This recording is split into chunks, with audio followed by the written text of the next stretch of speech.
Hello viewers, hello world 2.0 YouTube channel থেকে আপনাদের সবাইকে জানাচ্ছি স্বাগতম। আজকে আমি রয়েছি ইসিবি চত্বরে। তো দেখেন, এই যে ইসিবি চত্বরটা দেখেন, এখানে অনেক সুন্দর একটা পরিবেশ, সারি সারি বিল্ডিং। এটা দেখেন, অনেক সুন্দর একটা পরিবেশকে আজকে আপনাদেরকে ঘুরে ঘুরে দেখাবো যে ইসিবি চত্বরটা কত সুন্দর। তো চলুন ইসিবি চত্বরটা আমরা ঘুরে ঘুরে দেখি।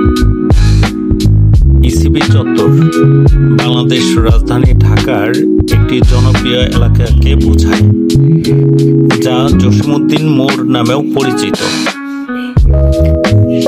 এই চত্বরের নামকরণের কারণ হলো এখানে বাংলাদেশ সেনাবাহিনীর প্রতি শ্রদ্ধা জানাতে একটি সামরিক গ্রেড অটোমোবাইলের স্মৃতিস্তম্ভ রয়েছে।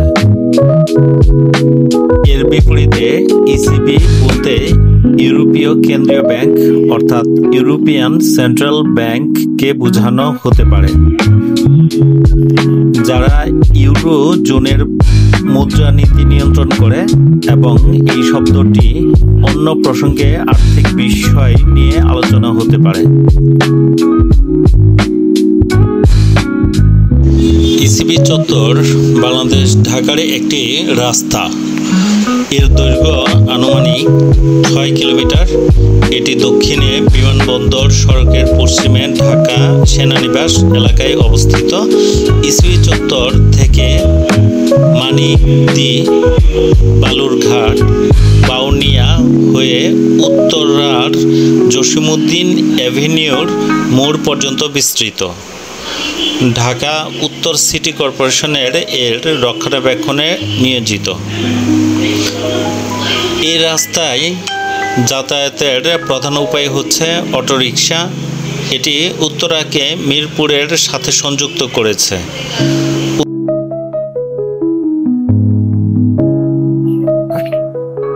উত্তরা, মিরপুর ও সেনানিবাস এলাকার অন্তত 1 লাখ বাসিন্দা এই রাস্তা ব্যবহার করে।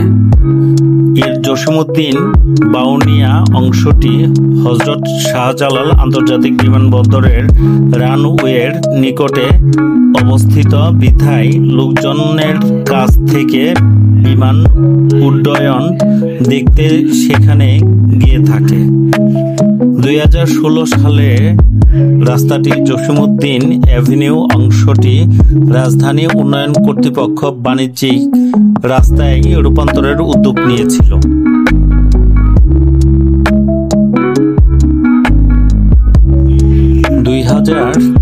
সালে ঢাকা উত্তর সিটি কর্পোরেশনের তৎকালীন মেয়র আতিকুল ইসলাম রাস্তাটি প্রশস্তকরণের পরিকল্পনার কথা ঘোষণা করেন।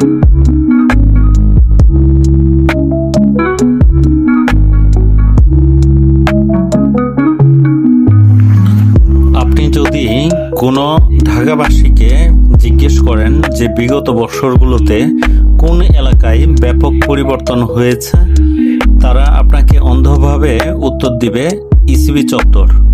4 থেকে 5 বছরেও বেশি সময় ধরে ইসিবি চত্বর ময়লা এবং বালি দিয়ে একটি অনুর্বর জায়গা থেকে এটিকে একটি বিলাসবহুল আবাসিক এলাকা হিসেবে বিকাশ লাভ করেছে। ইসিবি চত্বরটি মিরপুর DOHS এর কাছে এবং উত্তর মাটিকাটা জামে মসজিদের কাছে অবস্থিত। ইসিবি চত্বর নামটি এসেছে চৌরাস্তা বা চৌরাস্তা থেকে, যেখানে একটি স্মৃতিস্তম্ভ অবস্থিত। স্মৃতিস্তম্ভটি বাংলাদেশ সামরিক বাহিনীর প্রতি শ্রদ্ধার প্রতীক হিসেবে এটি সামরিক গ্রেড অটোমোবাইল, যারা এলাকাটিকে জনসাধারণের জন্য এমন একটি মহৎ উপায়ে রূপান্তরিত করতে অবদান রেখেছে।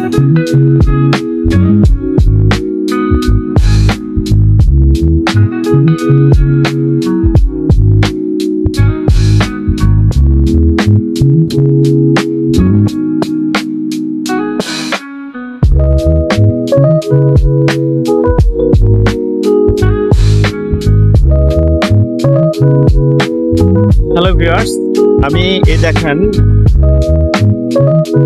ইসিবি চত্বরে রয়েছি। তো আপনাদেরকে ঘুরে ঘুরে দেখাচ্ছি যে ইসিবি চত্বরটা আসলে কেমন বা এর আশপাশটা কেমন, আপনাদেরকে আমি ঘুরে ঘুরে দেখানোর চেষ্টা করছি। তো অবশ্যই এই ভিডিওটার সাথেই থাকবেন, শেষ পর্যন্ত ভিডিওটা আপনারা দেখবেন। আপনাদেরকে আমি চেষ্টা করছি ইসিবি চত্বরটা ঘুরে ঘুরে দেখানোর জন্য। তো আশা করি আপনাদের ভিডিওটা শেষ অবধি পর্যন্ত দেখলে ভালোই লাগবে।